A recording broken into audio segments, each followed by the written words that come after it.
सुरक्षित अच्छी ये गोटे मानसिक स्तर लड़ई यहाँ आज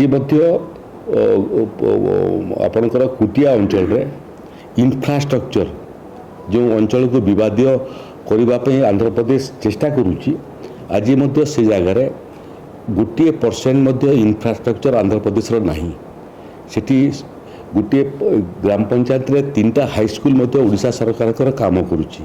PSC CSC काम करुच्ची पुलिस आउटपोस्ट काम करुच्ची ओडिशा सरकार सब योजना सेठी आम पहुँचेबार सफल होइचु किंतु बहुत समय आर्थिक प्ररोचना देकरी आंध्र प्रदेश पटरू जो योजना आरंभ होची ताकू प्रतिहत करने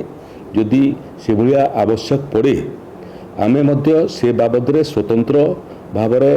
कौन कौन करिवार आवश्यकता अछि ये कमिटी तार विचार करिवो एवं ये कमिटी विचार कला परे ताकू आमे आगामी दिन रे कुटिया रे समस्यार समाधान पई कार्यकारी करिया पई चेष्टा करिवो 15 दिन भितरे करिया पई आमे चेष्टा करूछु एवं संभवतः आसंता मास ठारू ये कमिटी गठन मध्य हो जिवो एवं कमिटी काम करवाटा मध्य आरंभ कर देबो।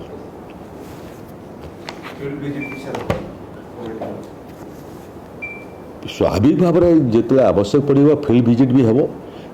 से मूल विषय हूँ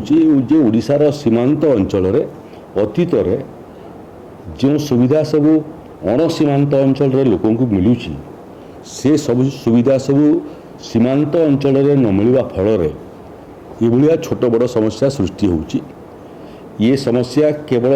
आंध्र प्रदेश को लेकर कुटिया नुह आपणकर बालेश्वर जिले में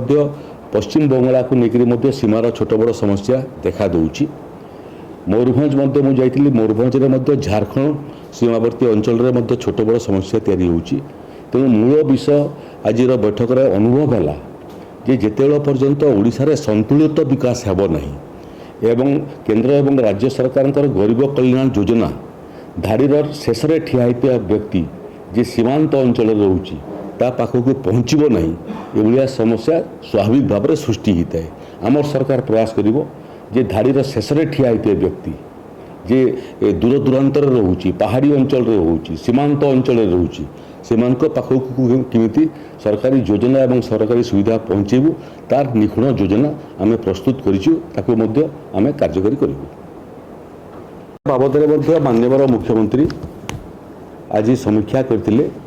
जो समीक्षा बैठक रे से अंचल मंत्रिमंडल प्रतिनिधित्व करुवा माननीय उच्च शिक्षा मंत्री उपस्थित थिले से अंचल DIG उपस्थित थिले से अंचल जिलापाल सशरीर बैठक में उपस्थित थिले एवं मुख्यमंत्री समेत आईन मंत्री उपस्थित थिले एवं मुख्य शासन सचिव एवं मुख्य शासन सचिव संगे संगे राजस्व विभाग एडिशनल चीफ सेक्रेटरी मुख्यमंत्री दफ्तर additional chief secretary director general of police एवं डायरेक्टर इंटेलिजेंस एवं विभिन्न विभाग जो विभाग विभिन्न सेवा जोगई थाए शिक्षा स्वास्थ्य ठारू आरंभ कर पंचायती राज पर्यंत से विभाग सचिव मैंने उपस्थित थे आज पुंखानुपुंख 2 घंटा धरिकी कुटियार समस्या ये समस्या उत्पन्न कारण ये समस्यार इतिहास ये संपूर्ण भाव में आलोचना होता समीक्षा होता 1920 मसीहार ये समस्या सृष्टि होती जो समय ओडिशा प्रदेश गठन हो नाला कि देश स्वाधीन होता ब्रिटिश अमलू ये समस्यार जन्म एवं परवर्ती अवस्था राज्य सरकार माने ये समस्या को समाधान करने विहित कार्यानुष्ठान ग्रहण न करने फल एवं कोर्ट कचेरी एवं सुप्रीम कोर्ट में ये मोकदमा को ठीक भाव में परिचालना कर त्रुटि विच्युति होगा जोगु ये समस्या आदि जटिल रूप धारण करिछि ये समस्या को समाधान करने एवं ये समस्यार अंत करने विभिन्न विभागर जो जो सेवा से अंचल में मिलबार आवश्यकता अच्छी से बाबद पुंखानुपुंख आलोचना होता यह एक निरंतर समस्या भाव में परिगणित करी समाधान दिगरे सबू विभागर कन्भार्जेन्स सेवार कन्भार्जेन्स किमिति कुटिया हेब से बाबद सूक्ष्म भाव में विचार कराइला। राजस्व विभागर मंत्रींकर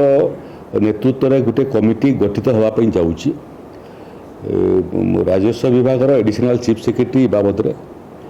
संपूर्ण समीक्षार विवरणी सहित ये कमिटी जो कमिटी विभिन्न विभागर अधिकारी मैंने रहिबे तार तालिका प्रस्तुत करी माननीय मुख्यमंत्री पाखक अनुमोदन पर पठेबे। राज्य सरकार दैनंदिन व्यापार रे कुटिया को मध्य एक प्रसंग भाव में ग्रहण करी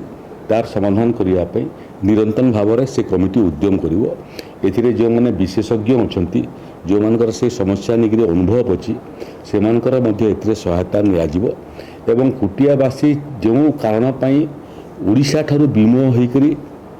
आंध्र मुआ हेले सेतिरे ओडिशा अस्मिता को लेकरी जो विभाग अच्छी सेतिरे किमिति ओडिया भाषा साहित्य संस्कृतिर मध्य पेंठस्थली कुटिया आगामी दिन में हो पार एवं ओडिशा ठारू आंध्र प्रदेश रो जो योजना सब सेठी कार्यकारी होची एवं आंध्र प्रदेश सरकार एवं आंध्र प्रदेश लोकों द्वारा जो समस्या तैयारी होची ताकू किमिति आमे सामना करिवो मुकाबिला करिवो एवं सफल भाव में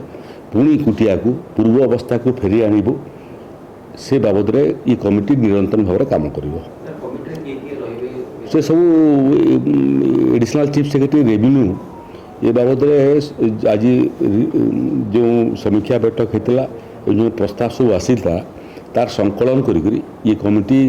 को प्रस्तावना करेंगे मुख्यमंत्री पाखे और माननीय मुख्यमंत्री ताकू अनुमोदन कलापर ये कमिटी आगामी दिन में काम करने आरंभ कर।